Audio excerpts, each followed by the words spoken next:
अस्सलाम वालेकुम मेरा बच्चा। I hope you all are doing great. I hope कि आप लोग ठीक ठाक होंगे, खैर खैरियत से होंगे और अपने खर्चे पर खुश होंगे। मेरा बच्चा, this is are lecture number 1 और you can say it introductory lecture है रिलेटेड टू कॉम्प्लेक्स नंबर। बहुत ही अहम टॉपिक है, बहुत ही इम्पॉर्टेंट टॉपिक है और मेरा बच्चा एग्जाम्स के अंदर इससे रिलेटेड भी क्वेश्चंस पूछे जा रहे होते हैं।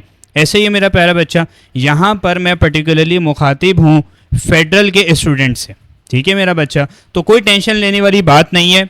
इस टॉपिक से रिलेटेड जितने भी कॉन्सेप्ट्स होते हैं, जितने भी आपके डाउट्स होते हैं, जितने भी आपके क्वेश्चंस होते हैं, जितनी भी आपकी क्वेरीज होती हैं, सारी की सारी इंशाल्लाह हम देख रहे होंगे और सबको रिजॉल्व कर रहे होंगे। ठीक हो गया जी मेरा बच्चा। इन लेक्चर्स को और इस चैनल को अपने सर्कल में भरपूर तरीके से शेयर अप कीजिए और जितने भी सोशल मीडिया प्लेटफॉर्म्स हैं ना, उन पर भी मेरे साथ कनेक्ट हो जाएं। और तमाम सोशल मीडिया प्लेटफॉर्म्स की लिंक्स मैंने अपने डिस्क्रिप्शन बॉक्स के अंदर अटैच कर दी है। देखिए भाई, इस लेक्चर के अंदर हमने कुछ बेसिक सी बात करनी है। कोई कॉम्प्लिकेटेड बात, कोई कॉम्प्लेक्स क्वेश्चन हमने सॉल्व नहीं करना। ठीक हो गया जी।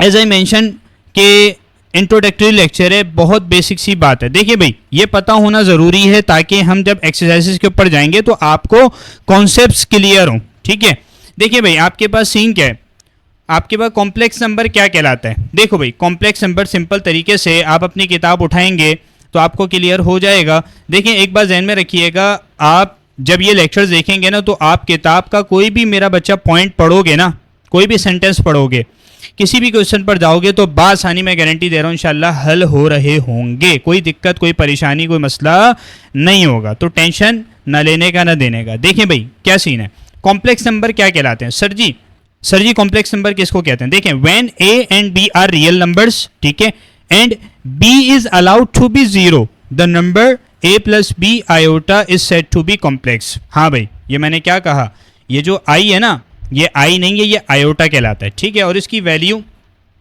आपस की बात है, इसकी वैल्यू क्या होती है। देखो, आयोटा की वैल्यू स्क्वायर रूट -1 और जब आप इसको सॉल्व करते हैं ना आयोटा स्क्वायर, तो आयोटा स्क्वायर -1 होता है। बात क्लियर हो रही है, ये सिंपल सी बात थी। अब भाई आपके पास क्या सीन है, when A and B are real numbers and B is allowed to be zero, the number A plus B iota is said to be complex. बात क्लियर हो गई, ठीक हो गया जी। यानी सिंपल तरीके से ये एग्जाम्पल्स तुम्हारे पास लिखी हुई है। डिनोट करने का तरीका क्या होता है कॉम्प्लेक्स नंबर को, ए प्लस बी आयोटा। ए और बी तुम्हारे पास क्या होते हैं, ये कोई भी रियल नंबर्स हो सकते हैं। मेरा बच्चा, रियल नंबर्स के बारे में पता है ना, ये रहा इरेशनल नंबर्स और फिर देन आपके पास रेशनल नंबर्स होते हैं। ऐसे ही है। और ये फर्दर एक बात बोलूँ, मजे की बात है, ये डिवाइड हो रहे होते हैं। रेशनल नंबर्स को आप डिवाइड करते हो इंटीजर्स के अंदर, नॉन इंटीजर्स के अंदर। देन आपके पास इंटीजर्स मजीद डिवाइड होते हैं, इवन इंटीजर्स, होल नंबर्स और ऑड इंटीजर्स। ऐसे ही है। देन होल नंबर्स मजीद डिवाइड होता है नेचुरल नंबर के अंदर। देन नेचुरल नंबर्स आपके पास दो ब्रांचेस के अंदर मजीद डिवाइड होता है, दैट इज प्राइम नंबर्स और कंपोजिट नंबर्स। बात क्लियर हो रही है, उसकी डिटेल के अंदर मैं नहीं जा रहा, बेसिक सी बातें हैं। देखिए भाई, आपके पास सीन क्या है, आपके पास ए और बी कोई भी रियल नंबर होगा, ठीक है। तो कॉम्प्लेक्स नंबर आपके पास क्या हो सकता है, व्हेन, सिंपल सी बात है, बी आपके पास जीरो हो सकता है, B is allowed to be zero, the number A plus B iota is said to be complex. जैसे यहाँ पर 7 + 2 आयोटा लिखा हुआ है, क्या ये कॉम्प्लेक्स नंबर है। बिल्कुल सर जी, ये कॉम्प्लेक्स नंबर है। अब -11 आयोटा, सर क्या ये कॉम्प्लेक्स नंबर होगा, इसके अंदर तो रियल नंबर है ही नहीं, यानी यहाँ तो सिर्फ -11 आयोटा लिखा हुआ है, यानी इट मीन्स आपके बी आयोटा की फॉर्म बनी हुई है। सर इधर तो ए प्रेजेंट ही नहीं है। हाँ मेरा बच्चा, ये भी कॉम्प्लेक्स नंबर काउंट किया जाएगा। क्यों, क्योंकि आप 0 -11 आयोटा नहीं लिख सकते। बिल्कुल सर जी लिख सकते हैं, इसमें कोई टेंशन वाली बात थोड़ी है।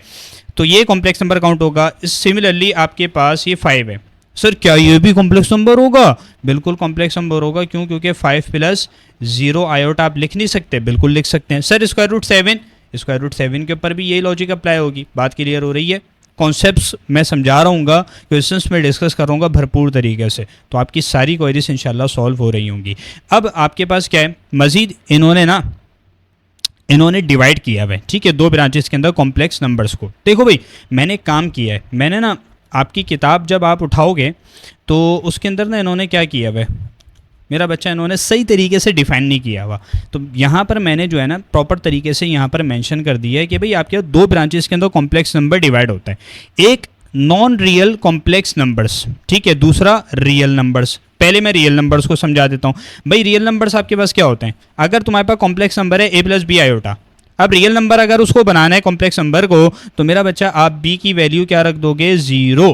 भाई सिंपल सी बात है, जब आयोटा ही खत्म हो जाएगा, any value, any variable, any number multiply by 0 क्या हो जाता है, 0 हो जाता है। ऐसा ही है ना भाई, 0 से ज़र्ब दो किसी भी आपके पास वैल्यू को, वेरिएबल को, नंबर को, तो वो क्या हो जाता है, 0। ठीक हो गया जी। तो a प्लस बी आयोटा क्या होता है, अगर तुमने रियल नंबर बनाना है तो b की जगह 0 पुट कर दो। ये देखो 4 है, स्क्वायर रूट 7 है, -11 है, 6 है।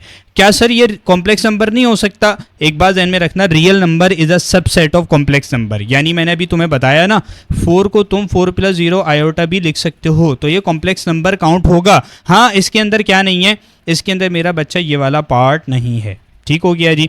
अब रियल नंबर्स को मजीद 2 ब्रांचेस के अंदर डिवाइड किया हुआ है। First one irrational number, second one rational numbers. अरे भैया ये तो तुम्हें पता ही होगा ना कि रैशनल और इरेशनल क्या होता है। रैशनल आप P/Q की फॉर्म में लिख सकते हो, ठीक है, P/Q की फॉर्म में लिख सकते हो। और इरेशनल नंबर्स कौन से होते हैं, जो कि आपके पास P/Q की फॉर्म में नहीं लिखे जा सकते। ठीक हो गया जी। तो इरेशनल नंबर्स की मैंने आपके पास एग्जांपल्स भी मेंशन कर दी हैं, सिमिलरली रैशनल नंबर्स की भी कर ली हैं। ठीक हो गया जी। अच्छा जी, अब नॉन रियल कॉम्प्लेक्स नंबर्स को ज़रा खंगाल लेते हैं, इसकी डिटेल थोड़ी सी देख लेते हैं। ठीक हो गया जी। मेरा बच्चा देखो, नॉन रियल कॉम्प्लेक्स नंबर्स यानी एक तो रियल नंबर है जिसके अंदर b की वैल्यू 0 है, इसके अंदर a प्लस बी आयोटा अगर कॉम्प्लेक्स नंबर है, ठीक है, तो b इधर क्या होगा, अगर नॉन रियल कॉम्प्लेक्स नंबर बनाना है तो b नॉट इक्वल टू 0 होगा। यहाँ पर b सिफर नहीं हो सकता। ठीक हो गया। जैसे एग्जाम्पल के तौर पर 7 + 2 iota, 2 + 3 iota, 5 - 7 iota, 1/2 iota. Sir ये क्या हुआ, यहाँ पर तो आपके पास रियल नंबर ही प्रेजेंट नहीं है। हाँ मेरा बच्चा, यही तो मैं कह रहा हूँ, नॉन रियल कॉम्प्लेक्स नंबर यानी इसके अंदर आपके पास b की वैल्यू बस सिफर नहीं होगी। ठीक है, अब a प्रेजेंट है, a नहीं है प्रेजेंट, जो भी है ये आपके पास ये कहलाता है। ठीक है, अब मजीद इसको डिवाइड किया हुआ है आसानी के लिए। जब आपके पास ऐसे कॉम्प्लेक्स नंबर जिसके अंदर दोनों पार्ट्स मौजूद हों, यानी रियल पार्ट भी मौजूद हो और इमेजनरी पार्ट भी मौजूद हो, ठीक है, मैंने लिख दिया आगे। सही है मेरा प्यारा बच्चा। मैं लेक्चर नोट्स भी एक बात बता रहा हूँ, मैं अटैच कर दूंगा डिस्क्रिप्शन बॉक्स के अंदर, तो डाउनलोड कर लेना, भरपूर तरीके से अपने पास सेव कर लेना। ठीक है, एक प्रॉपर अपने पास एक फोल्डर के अंदर, या इसका आपने हैंड आउट निकलवाने, जो भी है, ठीक है, ताकि आपके सामने हो। आप जब भी उठाओगे इंशाल्लाह आपको फ़ौरन ये बातें जहन में आ जाएंगी। ठीक हो गया जी। अच्छा, करना क्या है, देखो a प्लस बी आयोटा है तो a भी नॉट इक्वल्स टू 0 होगा, b भी नॉट इक्वल्स टू 0 होगा। तो एग्जाम्पल क्या है सर, 2 + 3 आयोटा, 5 - 3 आयोटा। ठीक है जी, भरपूर तरीके से क्वेश्चंस को समझ रहे होंगे इंशाल्लाह। अब एक और चीज़ देखो, प्योर इमेजनरी नंबर्स आपके पास क्या होते हैं, प्योर इमेजनरी नंबर्स, खालिस इमेजनरी नंबर्स, यानी a वहाँ पर 0 होगा, b आपके पास नॉट इक्वल्स टू 0 होगा। देखो a और b दोनों क्या होते हैं, रियल नंबर्स होते हैं, लेकिन आपके पास प्योर इमेजनरी नंबर्स अगर बनाने हैं तो सिंपल सी बात है, आपके पास कॉम्प्लेक्स नंबर ये गिवन है, इसमें a की वैल्यू 0 पुट कर दो, b की वैल्यू नॉट इक्वल्स टू 0 रख दो, ये तुम्हारे पास प्योर इमेजनरी नंबर काउंट होगा। ठीक है, जैसे लेट सपोज -7 आयोटा, 1/3 आयोटा और 19 आयोटा। बात क्लियर हो रही है भैया। अगर मैं a की वैल्यू b की वैल्यू अगर 0 कर देता हूं तो फिर वो रियल नंबर बन जाएगा, वो कॉम्प्लेक्स नंबर रियल नंबर बन जाएगा, है, उसके अंदर इमेजनरी पार्ट नहीं होगा। यहां पर अगर मैं a को 0 कर देता हूं और b को मैं इट रिमेन्स द सेम, तो यहां पर अब रियल पार्ट नहीं है। बात क्लियर हो रही है, क्योंकि मैंने a की जगह 0 पुट कर दिया। सर क्या ये कॉम्प्लेक्स नंबर नहीं होगा, ये कॉम्प्लेक्स नंबर तो होगा ही, क्योंकि उसी की तो ब्रांच चल रही है ऊपर। ठीक है भाई, तो मुझे एक बात बताओ कैसे होगा। देखो, अगर मैं 0 + 19 आयोटा करता हूँ, क्या ये कॉम्प्लेक्स नंबर नहीं है? बिल्कुल सर जी, कॉम्प्लेक्स नंबर है। ठीक हो गया मेरा बच्चा। This is all from this lecture. I hope कि आपको लेक्चर बेहतरीन तरीके से क्रिस्टल क्लियर हो गया होगा। काइंडली अपना फीडबैक लाजमी दीजिएगा और इन लेक्चर्स को और इस चैनल को अपने सर्किल में भरपूर तरीके से शेयर अप कीजिएगा। This is all from my side. जज़ाकल्लाह, अस्सलाम वालेकुम।